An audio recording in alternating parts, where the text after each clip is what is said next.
اعوذ باللہ من الشیطان الرجیم بسم اللہ الرحمن الرحیم الحمد للہ رب العالمین والصلاة والسلام علی سید الانبیاء والمرسلین وعلی اہل بیتہ الطیبین الطاہرین وصحبہ المنتجبین۔ آج کا ہمارا درس مرحوم محمد اقبال لال جی ابن یوسف علی لال جی کے ایصال ثواب اور ان کی بلندی درجات کے لیے ہے۔ آپ سب سے سننے والوں سے التماس ہے کہ ان کی بلندی درجات کے لیے دعا فرمائیں۔ آج کا یہ درس ہم آپ کی خدمت میں ایک دعا کہ جو امام سجاد زین العابدین علیہ السلام کی دعا ہے وہ آپ کے سامنے بیان کریں گے کہ جو دعا امام علیہ السلام اپنے رزق میں برکت کے لیے اللہ کی بارگاہ سے مانگا کرتے تھے۔ یہ دعا کتاب اصول کافی کے اندر کتاب الدعاء میں موجود ہے۔ دعا کو شروع کرنے سے پہلے ہم آپ کی خدمت میں عرض کر دیں کہ یہ جو معمولاً ہم سنتے بھی ہیں اور دوسرے مومنوں سے التماس بھی کرتے ہیں کہ رزق میں برکت کی ہمارے لیے دعا کیجیے، تو یہ رزق میں برکت سے کیا مراد ہے؟ توجہ فرمائیں۔ رزق میں برکت سے مراد رزق کا زیادہ ہو جانا نہیں ہے، بلکہ رزق میں برکت سے مراد یہ ہے کہ جب بھی انسان کو اس چیز کی ضرورت پیش آئے وہ چیز، وہ رزق اس کی ضرورت پوری کرنے کے لیے موجود ہو، اور ایسا نہ ہو کہ ویسے تو عام حالات میں رزق زیادہ رہے لیکن جب کوئی مشکل اور پریشانی آ جائے تو انسان کو وہ رزق کام نہ آ سکے۔ بس کام آنا اور کام نہ آنا، ضرورت کے وقت موجود ہونا، یہ برکت ہے۔ یہ لفظ برکت اصل میں اس پانی کے تالاب سے لیا گیا ہے کہ جس کے اندر پانی اس طرح جمع ہو جائے کہ جب پانی کی قلت ہو جائے، پانی کی ضرورت پڑے تو پینے کے لیے اس تالاب کے اندر پانی موجود ہو۔ وہ لوگ جو سمجھتے ہیں کہ رزق میں برکت سے ان کی مراد یہ ہوتی ہے کہ دنیا میں ان کا رزق زیادہ رہے، مال و دولت فراوان ہو، وہ برکت کے صحیح معنی کو نہیں سمجھتے۔ توجہ فرمائیے، اصل بابرکت رزق وہ ہے، جیسا کہ اس مبارک اور عظیم دعا سے بھی آپ کے سامنے واضح ہو جائے گا، اصل بابرکت رزق وہ ہے کہ جس کے ذریعے انسان دنیا میں بھی ماں سوائے اللہ کے کسی اور کا محتاج نہ رہے، اسے کسی کے آگے ہاتھ نہ پھیلانے پڑے، اس کے پاس اتنی رزق کی فراوانی ہو کہ اسے کسی کے آگے ہاتھ نہ پھیلانے پڑے، اور صرف یہی نہیں بلکہ دنیا میں اس رزق کے ذریعے ایسے کام کر لے کہ جس کی وجہ سے آخرت میں بھی اس رزق کے صحیح استعمال کرنے کا اجر اور ثواب اس کو پیش کیا جائے روز قیامت، یعنی دنیا میں بھی کام آئے اور آخرت میں بھی کام آئے۔ آیات قرآن اور فرامین محمد و آل محمد ہمیں واضح طور پر یہ بیان کرتے ہیں کہ وہ مال و دولت اور وہ رزق کہ جو دنیا میں تو بہت زیادہ ہو لیکن اللہ کی نافرمانی کا سبب بن جائے، اور قیامت کے دن اس رزق کا ہمیں صرف حساب کتاب دینا پڑے اور ہم نے اس طرح استعمال کیا ہو کہ ہم اس کا حساب کتاب نہ دے پائیں، تو یہ رزق بابرکت رزق نہیں ہے، اگرچہ دنیا میں سونے چاندی کے ڈھیر ہی کیوں نہ لگے ہوں، جائیدادوں کے ڈھیر ہی کیوں نہ لگے ہوں، یہ رزق بابرکت نہیں ہے بلکہ بے برکت ہے۔ تو ان نکات کو ذہن میں رکھتے ہوئے انشاءاللہ آپ اب اس دعا کی طرف توجہ فرمائیں گے۔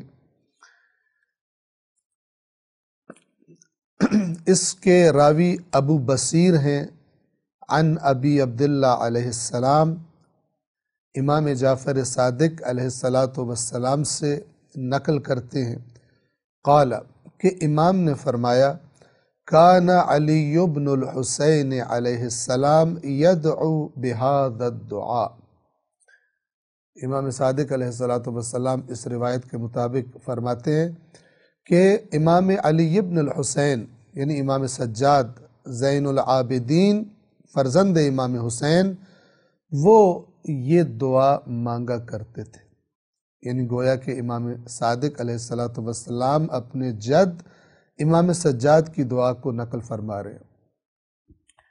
ہم سب کو معلوم ہے کہ دعاؤں کی جو میراث امام سجاد علیہ السلام سے ہمارے پاس پہنچی ہے، اس طرح کی کوئی دوسری دعاؤں کی میراث ہم تک نہیں پہنچی۔ البتہ یہ معلوم ہے کہ محمد و آل محمد کے فرامین کی بازگشت، ان کی دعاؤں کی بازگشت در حقیقت اس تربیت کی طرف ہے کہ جو اللہ کے آخری رسول حضرت محمد مصطفیٰ صلی اللہ علیہ وآلہ وسلم نے علی علیہ السلام اور جناب زہرا سلام اللہ علیہا کی فرمائی، اور اس کے بعد یہ اس گھرانے کے اندر نسل در نسل چلتی رہی، یعنی اہل بیت علیہ السلام کے گھرانے کے اندر۔ دعا کا آغاز ان الفاظ سے ہوتا ہے جو امام سجاد مانگا کرتے تھے، اللہم، اے اللہ، انی اسألک حسن المعیشہ، میں تجھ سے یعنی تیری بارگاہ سے اچھی معیشت کا سوال کرتا ہوں، مانگتا ہوں۔ معیشت اصل میں عربی زبان میں زندگی کو کہتے ہیں، اور کیونکہ زندگی کا دار و مدار دنیاوی وسائل پر، جو انسان کی مادی ضروریات پوری کرتی ہیں چیزیں، مال وغیرہ پر ہوتا ہے، اس لیے اکانومی کو بھی آج کل معیشت ہی کہا جاتا ہے، اقتصاد کو معیشت کہا جاتا ہے۔ تو امام فرما رہے ہیں کہ اے اللہ، میں تیری بارگاہ سے حسن معیشت، حسن یعنی خوبصورت، بہترین معیشت کا سوال کرتا ہوں۔ اب یہ بہترین معیشت کیا ہے؟ آیا فقط مورد نظر یہ دنیا کی زندگی ہے؟ ہرگز نہیں۔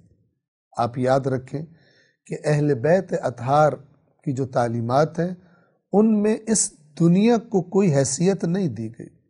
دنیا ایک گزرگاہ کے طور پر، جہاں سے انسان کو بس کچھ عرصے کے لیے آنا ہے اور اسے عبور کر کے چلے جانا ہے، اس کی منزل کہیں اور ہے، اسی نگاہ سے دیکھا گیا۔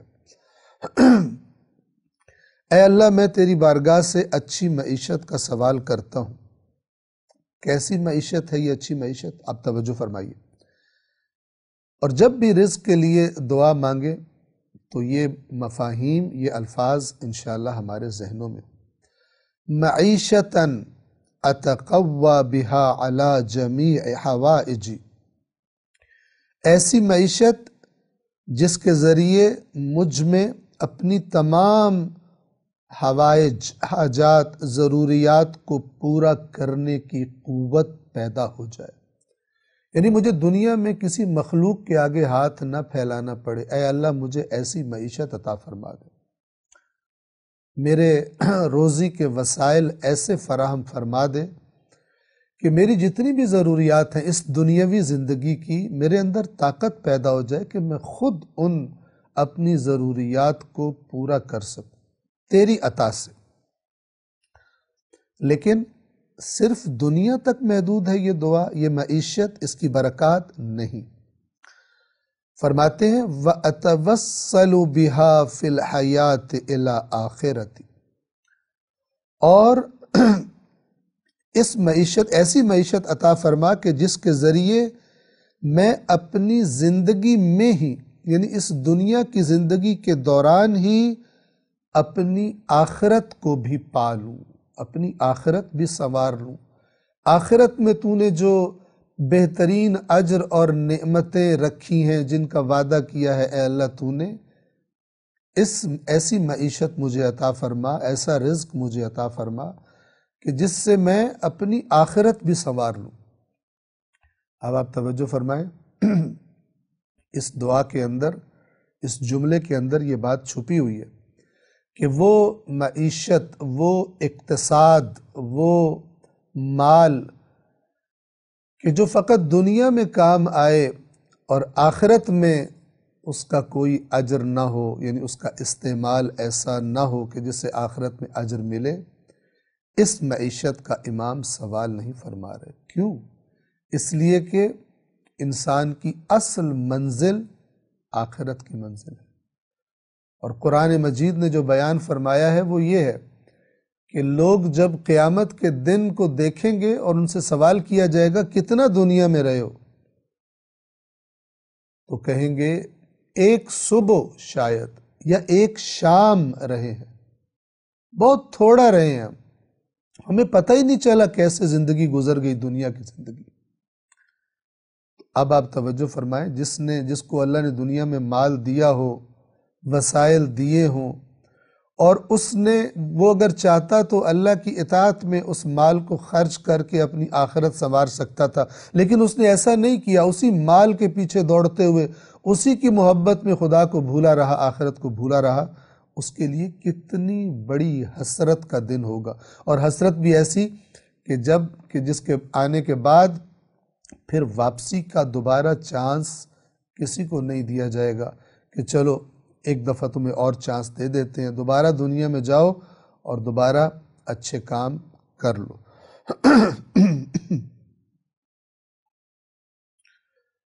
ایسی معیشت جس کے ذریعے مجھ میں اپنی تمام حاجات کو پورا کرنے کی قوت بھی پیدا ہو جائے، اور جس کے ذریعے زندگی کے دوران ہی اپنی آخرت بھی سنوار لوں۔ اگلا جملہ، اب معمولاً ایسے ہوتا ہے عام طور پر کہ جب انسان کے پاس دنیا کا مال آ جائے تو انسان کو مال عطا کرنے والا اللہ بھول جاتا ہے، اور اسی مال کے اندر لگ کر وہ خدا کی نافرمانیاں کرتا ہے۔ اس کے اندر غرور، تکبر، دکھاوا، دنیا داری کے مقابلے، دوسروں سے مقابلہ کرنا، میرے پاس گھر تم سے زیادہ بہتر ہے، میرے پاس گاڑی تم سے زیادہ بہتر ہے، میرے لباس تم سے زیادہ بہتر ہے، یہ دنیا کی چمک دمک کے مقابلے کہ جس کو قرآن مجید اس طرح سے فرماتا ہے الہاکم التکاثر، یہ دنیاوی چیزوں کی کثرت کے مقابلوں نے تمہیں اصل راستے سے بھٹکا دیا ہے۔ کن چیزوں کا مقابلہ کر رہے ہو؟ جن کو چھوڑ کر جانا ہے تم نے، اور دینے والا جن کے بارے میں تم سے سوال کرے گا قیامت کے دن، ان کے مقابلے کر رہے ہو اور زندگی کا مقصد بھول گئے ہو۔ اس مال کی محبت نے تمہیں اصل منزل سے، اصل اہم کام سے غافل کر دیا، بھٹکا دیا۔ لہٰذا امام فرماتے ہیں کہ مجھے اچھی معیشت تو عطا کرنا، لیکن من غیر ان تترفنی فیہا فاطغی، بغیر اس کے، یعنی ایسا نہ کرنا کہ تو مجھے عیش و عشرت میں، نعمتوں میں اس طرح غرق کر دے کہ میں تیرا سرکش اور نافرمان ہو جاؤں۔ اس طرح مجھے نہ دینا، ایسا رزق مجھے نہ دینا۔ سب سے بڑا خطرہ انسان کے سامنے آتا ہے، انسان کے مد مقابل آ جاتا ہے مال کی فراوانی، دنیا کی فراوانی کے سبب سے، وہ کیا ہے کہ انسان سرکش ہو جاتا ہے، متکبر ہو جاتا ہے۔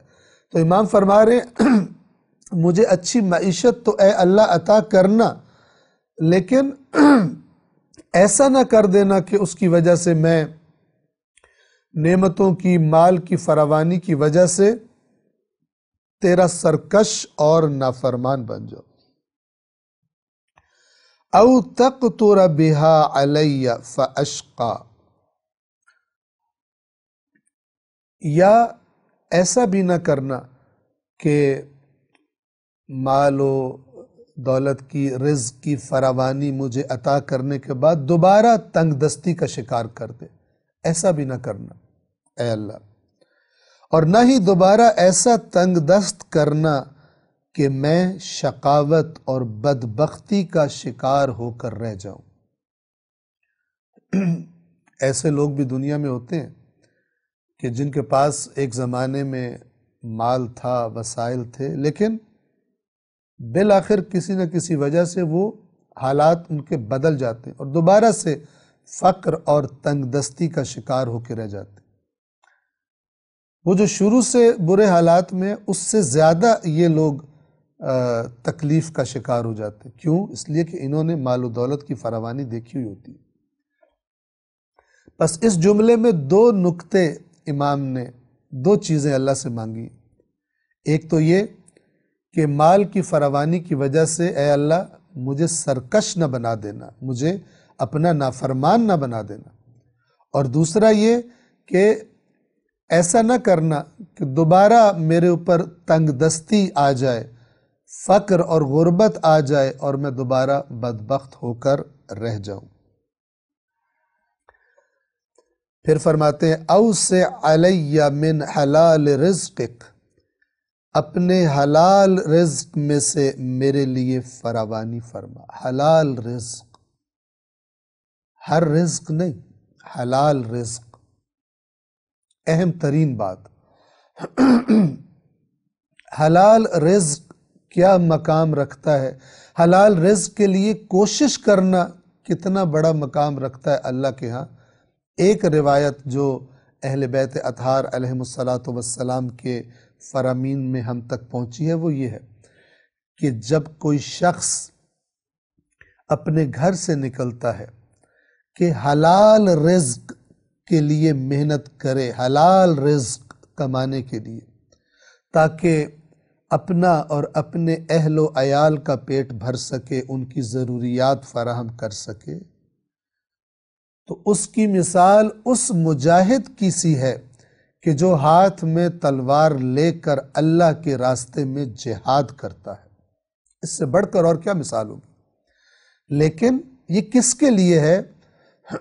کہ جو گھر سے نکلے حلال کمانے کی نیت کر کے، نہ کہ جس طریقے سے جو چیز بھی ہاتھ میں آئے لے لینی ہے، ناجائز طریقوں سے، حرام طریقوں سے مال اپنے ہاتھ میں کرنے کی کوشش کرے، کمانے کی کوشش کرے، اس کا تعلق نہیں ہے۔ ایک روایت میں اس طرح آتا ہے کہ یہ جو انسان حرام سے کمائی کرتا ہے اس میں کوئی برکت نہیں ہوتی، اور اگر اس کو اللہ کے راستے میں خرچ کرے، کسی نیک کام میں خرچ کرے تو وہ قبول نہیں ہوتا۔ یہ بہت توجہ سے سننے اور ذہن نشین کرنے والی بات ہے۔ بعض لوگ یہ سمجھتے ہیں کہ حرام کمائی کرنے کے بعد انسان بعد میں اللہ کے راستے میں خرچ کر دے، کوئی مسجد بنوا دے، کوئی مدرسہ بنوا دے، کوئی غریبوں کی ہیلپ کر دے، تو وہ حرام کمایا ہوا حلال ہو جائے گا؟ ہرگز نہیں ہوگا، جب تک کہ جن کا وہ مال ہے، جن سے حرام طریقے سے لیا ہے، ان مالکوں کو واپس نہیں کرتا، کیونکہ شریعت کی نگاہ میں یہ بندہ مالک ہی نہیں بنتا جو حرام طریقے سے مال اپنے ہاتھ میں لے لیتا ہے، قابض ہو جاتا ہے رشوت سے، مثال کے طور پر چور بازاری سے، دھوکے سے، فراڈ سے۔ تو یہ جب اللہ کے راستے میں خرچ کرتا ہے وہ قبول ہی نہیں ہوتا کہ اس کا ثواب اس کو مل جائے، اور اس کا ثواب کیونکہ 1 روپے کا 10 روپوں کے برابر ہے اور پتہ نہیں 700 روپوں کے برابر ہے، تو لہٰذا میرا پچھلا جو میں نے خرابیاں کی تھی وہ کمپنسیٹ ہو جائیں گی۔ یہ دھوکہ ہے۔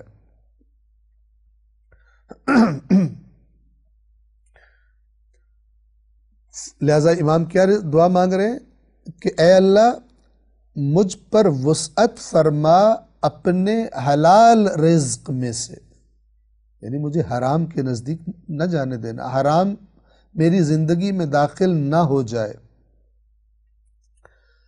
وَأَفِضْ عَلَيَّ مِنْ سَيْبِ فَضْلِكَ، اور اپنے فضل مزید سے مجھ پر فراوانی فرما، نعمتاً منکا سابغتاً وعطاءً غیر ممنون،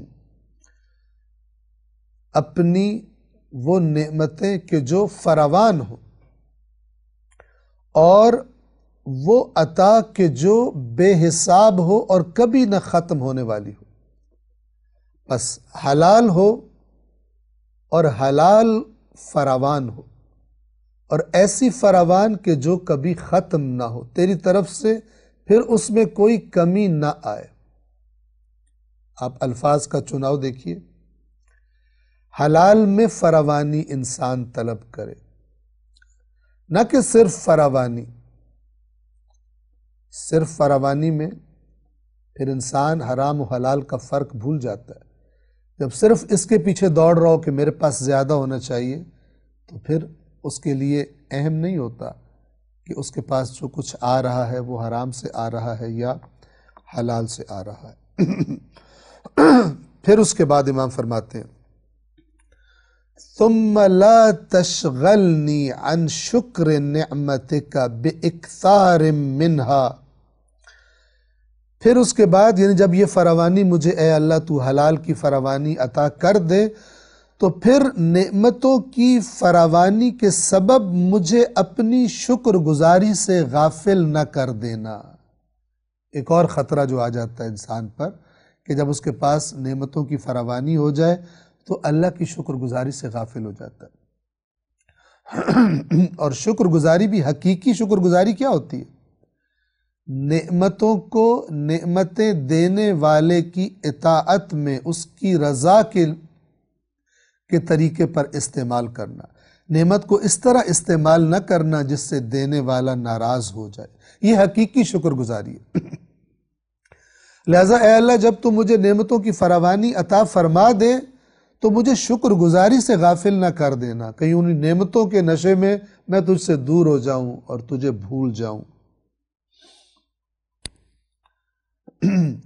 تلہینی بہجتہ وتفتنی زہرات زہوتہ،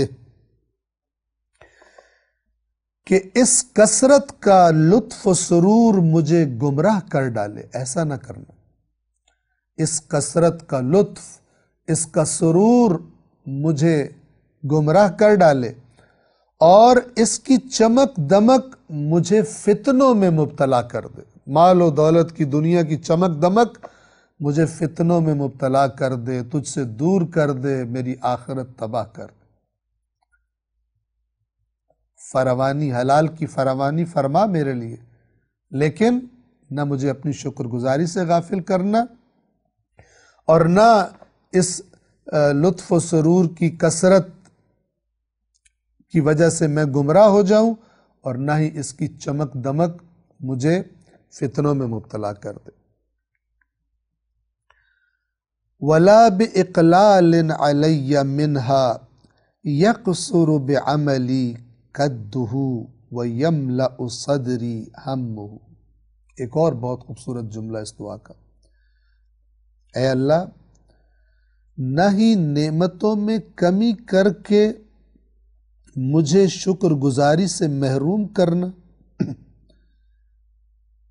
یعنی تیرے فراوان رزق کا میں شکر گزار رہوں،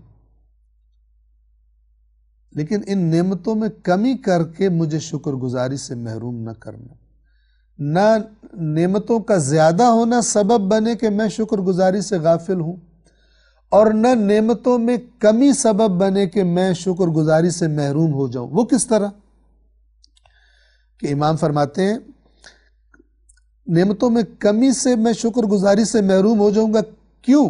اس لیے کہ اس قلت کو، اس کمی کو دور کرنے کی مشقت کے سبب میری عبادتوں میں کمی آ جائے۔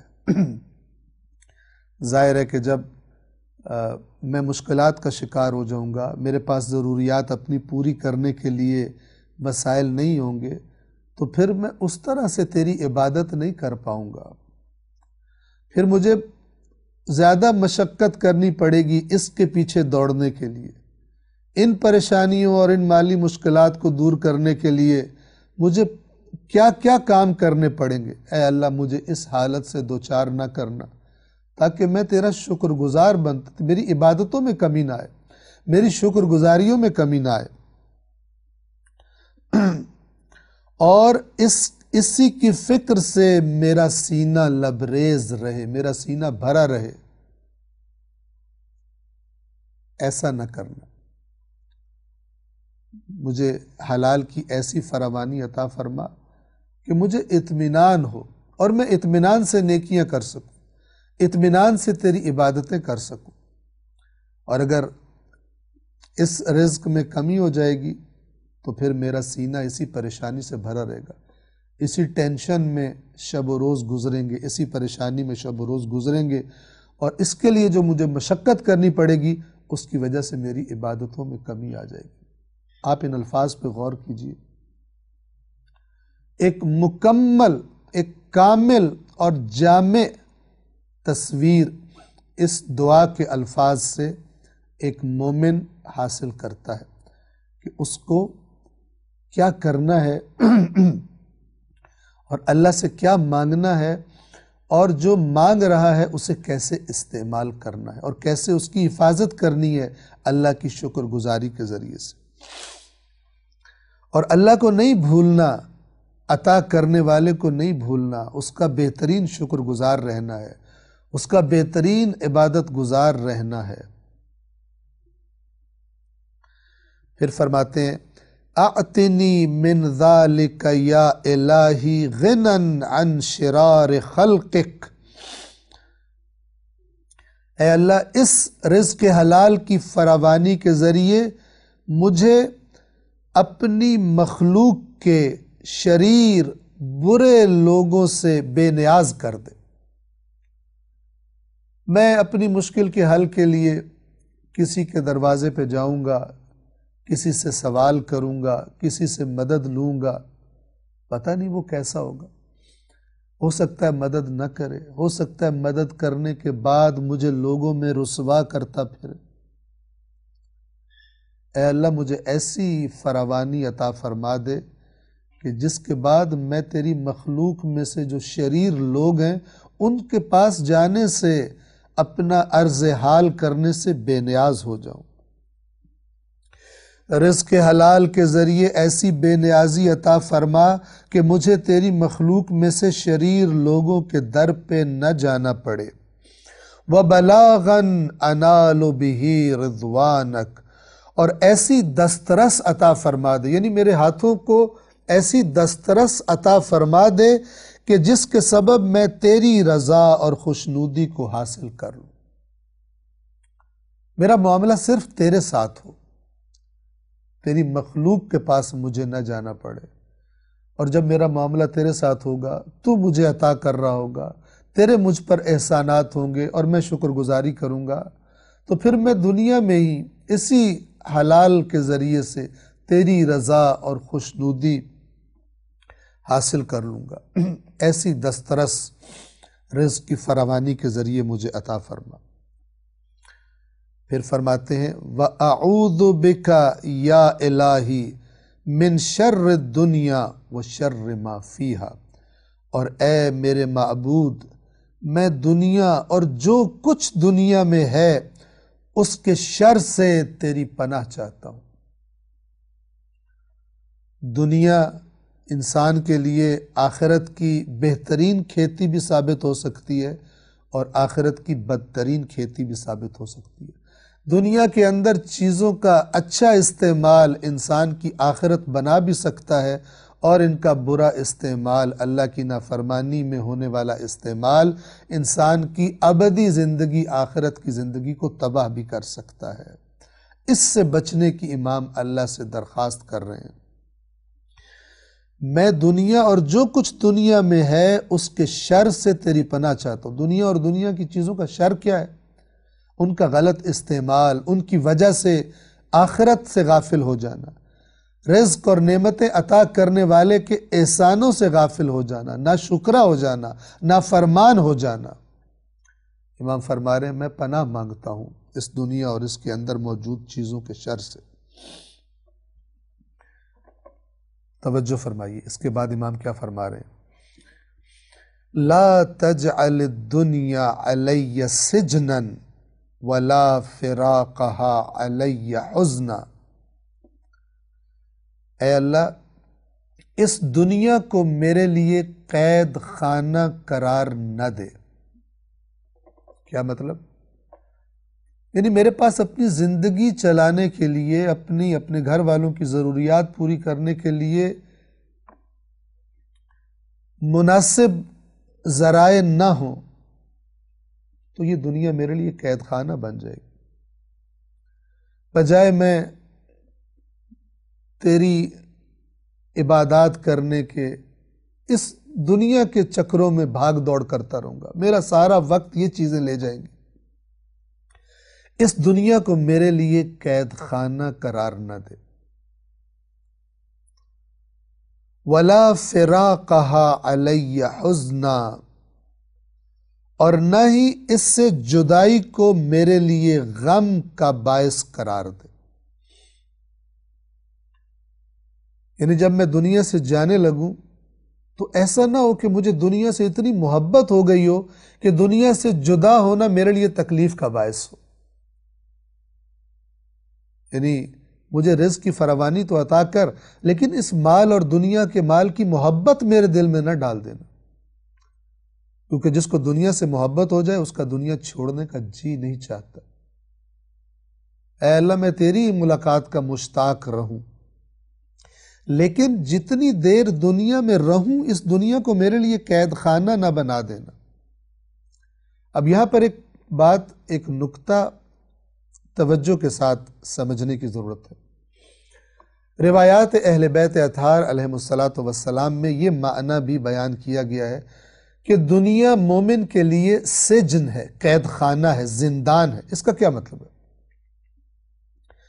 دنیا مومن کے لیے قید خانہ اس لیے کہ مومن جہاں جانا چاہتا ہے وہ اللہ کی جنت ہے، وہ اللہ کی نعمتیں اور کبھی نہ ختم ہونے والے دائمی اجر کی خواہش رکھتا ہے، اور دنیا میں ہر وقت اسے خطرہ ہے کہ کہیں شیطان اسے بھٹکا نہ دے، کہیں کوئی وسوسہ اسے خدا سے دور نہ کر دے، اس کے ایمان کو خراب نہ کر دے اس دنیا کا کوئی کام۔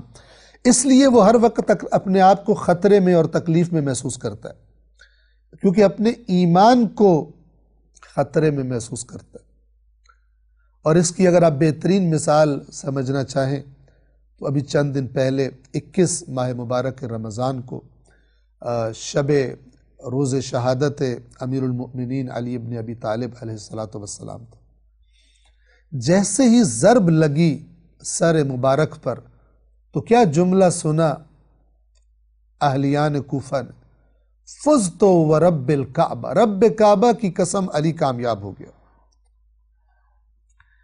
یعنی اپنے دین و ایمان کو صحیح و سالم لے کر اللہ کی بارگاہ میں پیش ہو رہے ہیں،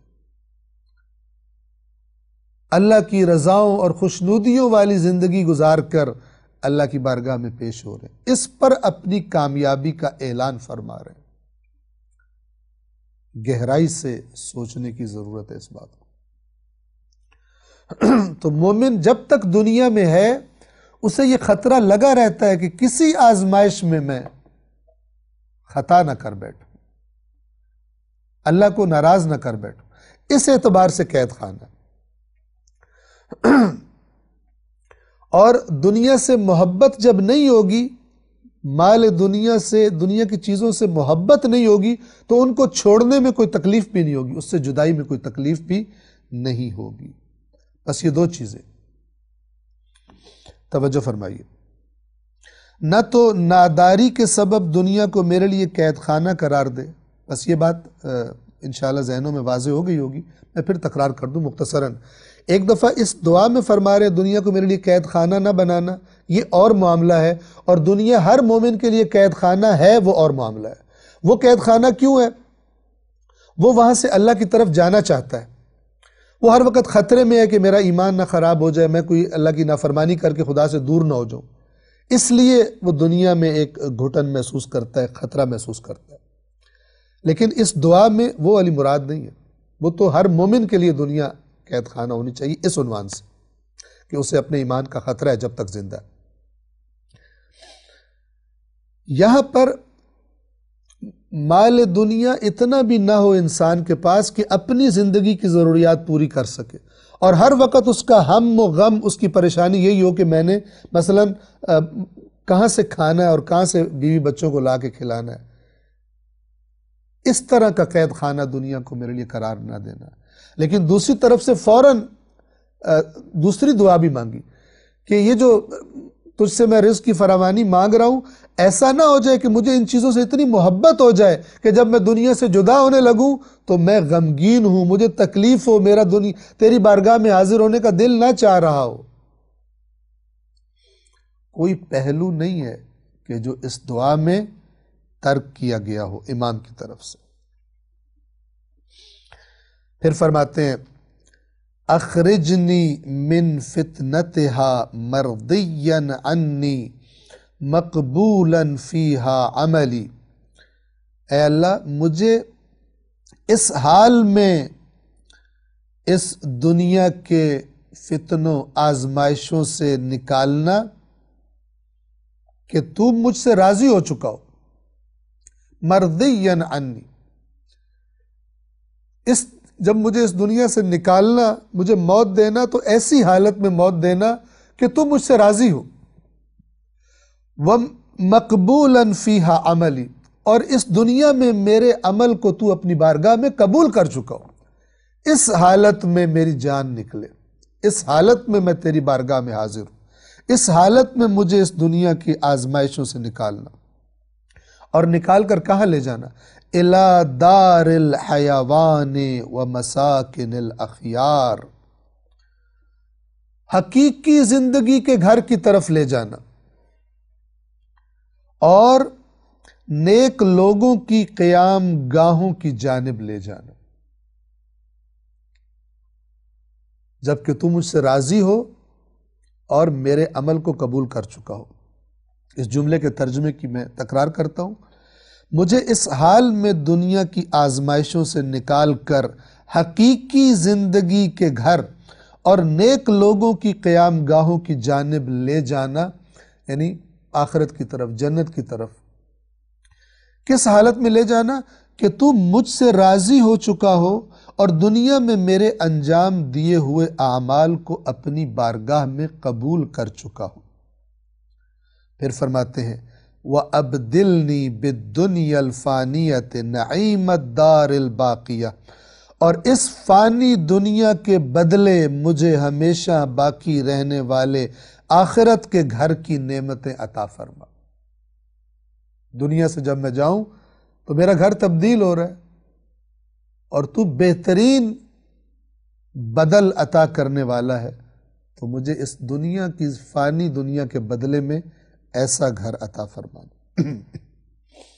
اور اسی جملے میں اشارہ ہے کہ دنیا فانی ہے، اس پر اتنی توجہ کرو جتنی ایک عارضی چیز پر کرنی چاہیے، اور آخرت پر اتنی ہی توجہ کرو جتنی آخرت کے بارے میں کرنی چاہیے۔ اللہم انی اعوذ بک من ازلها وزلزالها وسطوات شیاطینها وسلاطینها، اے اللہ میں دنیا کی تنگ دستیوں اور سختیوں سے اور دنیا کے شیطانوں اور حکمرانوں کے حملوں اور تکلیفوں سے، وَمِن بَغْيِ مَنْ بَغَى عَلَيَّ فِيهَا، اور مجھ پر تجاوز، ظلم و زیادتی کرنے والوں کے ظلم و زیادتی سے اے اللہ میں تیری پناہ مانگتا ہوں، مجھے اپنی پناہ میں لے لے۔ دنیا کے شیاطین ہوں، دنیا کی سختیاں ہوں، دنیا کے جو حکمران ہیں ظالم، جو ظلم کرتے ہیں اپنی عوام پر، اے اللہ مجھے اپنی پناہ میں لے لے۔ اللہم من کادنی فکدہ ومن ارادنی فاردہ، اے اللہ جو میرے خلاف چال چلے تو اس کی چال کا جواب دے، تو میری حفاظت فرما، اور جو مجھے نقصان پہنچانے کا ارادہ کرے تو اس کے شر کو اسی کی طرف پلٹا دے۔ تو میرا سب کچھ ہے، تو میرا دفاع کرنے والا ہے، تو میرا محافظ ہے۔ وَفُلَّ عَنِّي حَدَّ مَن نَصَبَ لِي حَدَّهُ، اور جو میرے لیے کوئی کاٹنے والی دھار تیز کرے تو اس کی دھار کو کند فرما دے۔ جو بھی کوئی میرے خلاف وار کرنا چاہتا ہے اور بڑی تیز دھار والے ہتھیار سے، چاہے وہ چال ہو اور چاہے واقعاً ہتھیار ہو، تو اس کی تیز دھار کو کند فرما دے، تو اسے بے اثر کر دے میرے بارے میں۔ وَأَطْفِ عَنِّي نَارَ مَنْ شَبَّ لِي وَقُودَهُ، اور جو میرے لیے آگ بھڑکائے تو اس آگ کو بجھا دے۔ میرے دشمن میرے بارے میں جو بھی سازشیں کریں، جو بھی چالیں چلیں، جو بھی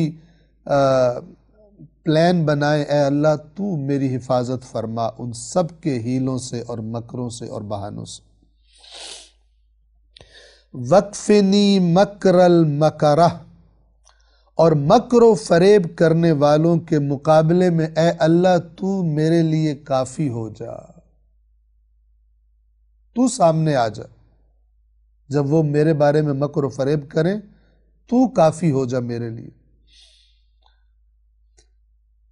وَافْقَ عَنِّي عُيُونَ الْكَفَرَةِ، اور مجھے بری نظروں سے دیکھنے والے صاحبان کفر کی آنکھوں کو پھوڑ دے۔ اگر مجھے لوگ بری نظروں سے دیکھتے ہوں، تو نے مجھے کچھ عطا کیا ہو، وہ مجھ سے جلتے ہوں، میرے بارے میں اس وجہ سے بری نیتیں رکھتے ہوں، بری نگاہ رکھتے ہوں، اے اللہ تو ایسے ناشکروں کی، ایسے کفار کی آنکھوں کو پھوڑ دے۔ وَقْفِنِي ہَمَّ مَنْ أَدْخَلَ عَلَيَّ ہَمَّهُ، اور جو کوئی مجھے پریشانی میں ڈالنا چاہتا ہے اس کی طرف سے آنے والی پریشانی کے مقابلے میں تو اے اللہ میرے لیے کافی ہو جا۔ وَادْفَعْ عَنِّي شَرَّ الْحَسَدَةِ، اور حسد کرنے والوں کے شر کو مجھ سے دور کر دے۔ حسد کرنے والے چالیں چلتے ہیں، کسی نہ کسی مشکل میں پھنسا دیں، اے اللہ تو ان کے شر کو، حاسدوں کے شر کو مجھ سے دور فرما دے۔ وَاعْصِمْنِي مِنْ ذَلِكَ بِالسَّكِينَةِ، اور اپنے عطا کردہ سکون اور اطمینان کے سبب مجھے ان کی برائی سے بچائے رکھ۔ ان کی حرکتیں مجھے پریشانیوں میں نہ ڈال دیں، مجھے ہم و غم میں، اذیتوں میں نہ ڈال دیں کہ میری فکر ہر وقت پریشان رہے، تو مجھے بچا لے۔ کیسے بچا لے؟ اپنے نیک بندوں پر جو سکون، سکینہ تو نازل کرتا ہے، مجھے وہ سکون عطا فرما دے۔ وَأَلْبِسْنِي دِرْعَكَ الْحَصِينَةَ، اور مجھے اپنی محکم اور حفاظت کرنے والی زرہ پہنا دے۔ ایسی زرہ کہ جو تو جس کو عطا کر دے اس پر کسی دشمن کا، کسی جن و انس کا حملہ کامیاب نہیں ہوتا، وہ محکم زرہ تو مجھے پہنا دے۔ وَاخْبَأْنِي فِي سِتْرِكَ الْوَاقِي، اور مجھے چھپا لے اپنے ان پردوں میں کہ جو بچا لینے والے ہیں، یعنی میرے بارے میں برا سوچنے والوں کو گویا ان کی آنکھیں اندھی ہو جائیں، وہ مجھے دیکھ ہی نہ پائیں، وہ میری طرف توجہ ہی نہ کر پائیں۔ اپنے ایسے پردوں میں، ایسے بچا لینے والے پردوں میں اے اللہ مجھے چھپا لے۔ وَأَصْلِحْ لِي حَالِي، یہ آخری جملے ہیں اس دعا کے، توجہ فرمائیے۔ وَأَصْلِحْ لِي حَالِي، اور اے اللہ میرے لیے میری حالت کی اصلاح فرما دے، مجھے ایسا بنا دے، میری حالت کو ایسی حالت بنا دے جس سے تو راضی ہو۔ وہ تمام چیزیں جو تو میرے اندر دیکھنا چاہتا ہے وہ مجھے عطا کر دے، اور وہ تمام چیزیں جو تو اے اللہ میرے اندر نہیں دیکھنا چاہتا، جن سے تو ناراض ہوتا ہے، جو تجھے ناگوار گزرتی ہیں، اے اللہ مجھے ان چیزوں سے پاک کر دے۔ وَأَصْلِحْ لِي حَالِي، میرے حال کی اصلاح فرما دے۔ وَصَدِّقْ قَوْلِي بِفَعَالِي، اور خوب توجہ فرمائے، ایک اہم ترین نکتہ ہے جو اللہ سے اس دعا میں مانگا جا رہا ہے، اور میرے عمل کو میرے قول کی تصدیق کرنے والا قرار دے دے۔ اے اللہ میرا عمل ایسا ہو کہ جو میری باتوں کی تصدیق کرے، میں جو کہتا ہوں کہ میرا اللہ تو ہے، میں جو کہتا ہوں کہ میں قیامت کو مانتا ہوں، میں جو کہتا ہوں میں قرآن کو مانتا ہوں، میرا عمل دیکھنے والوں کو گواہی دے، تیرے فرشتوں کو گواہی دے، تیرے سامنے میرا عمل گواہ ہو کہ میں جو باتیں کرتا ہوں صرف زبان کی حد تک نہیں ہے، بلکہ میرا پورا وجود انہی باتوں کا قائل ہے۔ اور یہ بات قرآن مجید کس انداز میں خبردار کرتا ہے؟ سورۃ الصف میں اللہ تعالیٰ فرماتا ہے، یا ایھا الذین آمنوا لم تقولون ما لا تفعلون، اے ایمان والو وہ کیوں کہتے ہو جو کرتے نہیں؟ کبر مقتا عند اللہ ان تقولوا ما لا تفعلون، بہت بہت بڑی قبیح اور بری بات ہے اللہ کے ہاں کہ تم وہ باتیں کہو جو کرتے نہیں۔ بہت شدت کے ساتھ اللہ کو یہ صفت ناپسند ہے انسان کی۔ لہٰذا یہاں جو امام دعا فرما رہے ہیں کہ اے اللہ میرے حال کی اصلاح فرما دے، تو اس اصلاح کا ایک بہت بڑا پہلو کیا ہے؟ وَصَدِّقْ قَوْلِي بِفَعَالِي، اور میرے عمل کو میرے قول کی تصدیق کرنے والا قرار دے دے، مجھے ایسے عمل کرنے کی توفیق دے کہ میرے قول، میں جو باتیں کرتا ہوں تجھ سے، میں جو دعوے کرتا ہوں، میرے ان دعووں میں اور میرے عمل میں تضاد نہ ہو، وہی عمل ہو جو قول ہے اور وہی قول ہو جو عمل ہے۔ وَبَارِكْ لِي فِي أَهْلِي وَمَالِي، اور میرے لیے بابرکت کر دے میرے اہل و عیال کو بھی اور میرے مال کو بھی، یعنی میرے اہل و عیال میرے لیے بابرکت ہوں، تجھ سے دوری کا سبب نہ ہو۔ جیسے قرآن کہتا ہے نا، انما اموالکم و اولادکم فتنہ، کہ تمہارے مال اور تمہاری اولادیں تو تمہاری آزمائش ہیں، بس ان کے بارے میں وہی رویہ رکھو جو اللہ نے رہنمائی کی ہے، ورنہ ان کی وجہ سے خدا کو ایسے بھولو گے کہ اپنے آپ کو تباہ کر دو۔ یا فرمایا یا ایھا الذین آمنوا ان من ازواجکم و اولادکم عدوا لکم فاحذروہم، اے ایمان والو تمہارے ازواج میں سے اور تمہاری اولاد میں سے تمہارے دشمن بھی ہیں، ان سے احتیاط کرو، ہوشیار رہو۔ ازواج زوج کی جمع ہے، یعنی شوہر کے لیے بیوی زوج کہلاتی ہے عربی میں، اور بیوی کے لیے شوہر زوج ہوتا ہے، یعنی بیوی کے لیے شوہر اور شوہر کے لیے بیوی بہترین اللہ کی اطاعت کے معاون بھی ہو سکتے ہیں، اور ایک دوسرے کو اللہ کا نافرمان بنانے میں بھی اپنا کردار ادا کر سکتے ہیں۔ اور اسی طرح اولاد، کتنے لوگ ہیں جو اپنے بچوں کے لیے، اپنی بیویوں کے لیے یا اپنے شوہر کی وجہ سے اللہ کی نافرمانیاں کرتے ہیں۔ تو قرآن نے بڑے واضح الفاظ میں فرمایا تمہارے دشمن بھی ہیں ان میں، لہٰذا ان کو اس نگاہ سے دیکھو جس نگاہ سے اللہ تمہیں دکھانا چاہتا ہے، کہ کہیں ان کے پیچھے لگ کر اللہ سے تم غافل نہ ہو جاؤ اور دور نہ ہو جاؤ اور اپنی آخرت کو تباہ نہ کر دو، اور پھر وہ منظر نہ تمہیں دیکھنا پڑے جس کے بارے میں قرآن کہتا ہے کہ جس دن انسان اپنے بھائی سے بھاگ رہا ہوگا اور اپنے باپ سے اور اپنی ماں سے اور اپنی اولاد سے بھاگے گا انسان، وہ منظر نہ دیکھنا پڑے اگر ان رشتوں کی وجہ سے دنیا میں اللہ کی نافرمانی کی تھی۔ لہٰذا امام کیا فرما رہے ہیں؟ وَبَارِكْ لِي فِي أَهْلِ، میرے اہل و عیال کو بابرکت کر دے میرے لیے، میری زندگی میں بھی یہ تیری اطاعت میں میرے معاون ہوں، اور میرے دنیا سے جانے کے بعد بھی اگر یہ باقی رہیں تو ان کے ایسے اعمال ہوں کہ ان کے اعمال کے جو اثرات ہیں وہ مجھ تک پہنچتے رہیں، ان کے نیک اعمال کے اثرات مجھ تک پہنچتے رہیں۔ میرے اہل و عیال کو میرے لیے بابرکت کر دے، وَمَالِي، اور میرے مال کو میرے لیے باعث برکت کر دے۔ برکت کر دے کیا مطلب؟